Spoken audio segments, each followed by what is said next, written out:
It's a perfect example of the ever-changing aviation industry and yet another example of an Embraer ERJ-190 of Herpa Wings. But can the model offer anything new, or is it just another standard one? We'll find out now.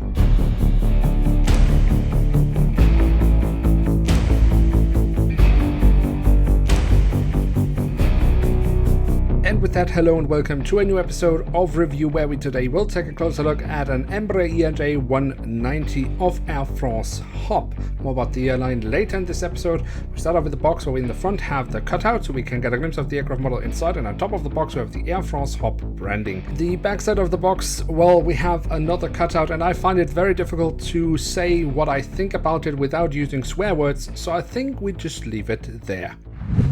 And here she is, the Embraer ERJ-190 of Air France Hop. Hop was originally intended to unify various airlines that Air France was using in their regional network and having them operate under one common brand. And that meant they had their own Hop livery. However, that has now been abandoned, as the airline believes this gives a more unified customer experience when booking Air France, and I can honestly follow them on that thought. But enough about the airline, let's take a closer look at the aircraft model itself. And we start off with the tail section where we have the Air France branding on the vertical stabilizer, where integrated into the thick blue line is the flag of the European Union. On the fuselage we then find the full registration code of the aircraft and the aircraft type specification. At the tail of the aircraft we then also have a little bit of detailing around the APU exhaust. And if we look under the tail, we can see this little printed detail, which is the tail strike sensor or protection. And I don't think I have seen this detail on an Embraer ERJ-190 from Herpa Wings in scale 500 before. Correct me if I'm wrong. But even in the case that it is not a new detail, it's certainly not something we see normally. That I can say for sure. And I think it's really exciting that we have it here. If we then move on to the front of the aircraft, we can see across the fuselage the Air France Hop branding. We also have a SkyTeam logo, of which Air France Hop, of course, is affiliate member through Air France. We also have the Air France KLM Group logo. At the front, we also have a little bit of detailing around the cockpit section, but it's mainly just the cockpit windows. Some markings around the edges of those, and then the window wipers that have also been printed on. The engine nacelles have been kept in all white, just as most of the fuselage. They do carry the historic Air France branding and the silver leading edges.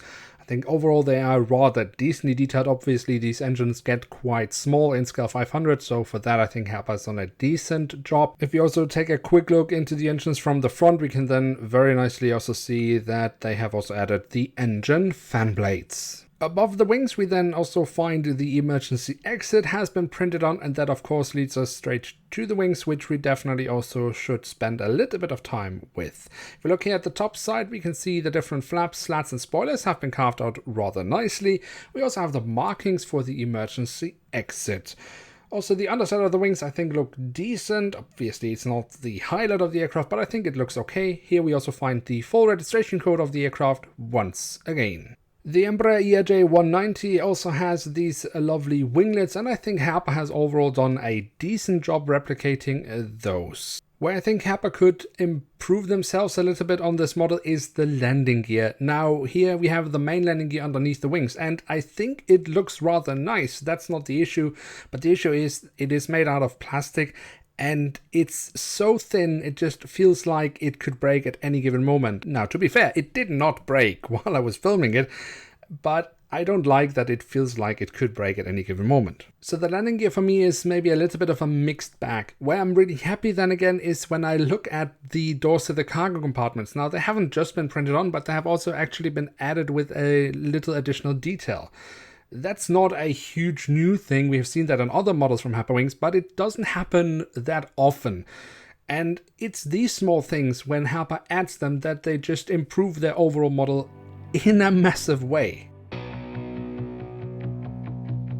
So there we have it, the Embraer ERJ-190 in the new livery of Air France Hop. And what can we say about this aircraft model? Overall, I think it's a really great model from Herpa Wings. The print quality is excellent, the physical details are also great. Okay, I'm not a huge fan of the landing gear, but I have explained why. It's not that it doesn't look good. The print quality, as I say, is great, and we have these few additional details And it's not much that we get more, but it just adds so much more to the aircraft. It makes it look so much nicer. And it sets the model apart from the countless standard models we have gotten before. So I would say, yes, absolutely, it's an aircraft model worth having in one's collection. Now with that, we have reached the end of today's episode. If you have enjoyed this video, then don't forget to leave a like. That would be very much appreciated. And of course, if you are new around here, why not hit subscribe? That would be absolutely awesome.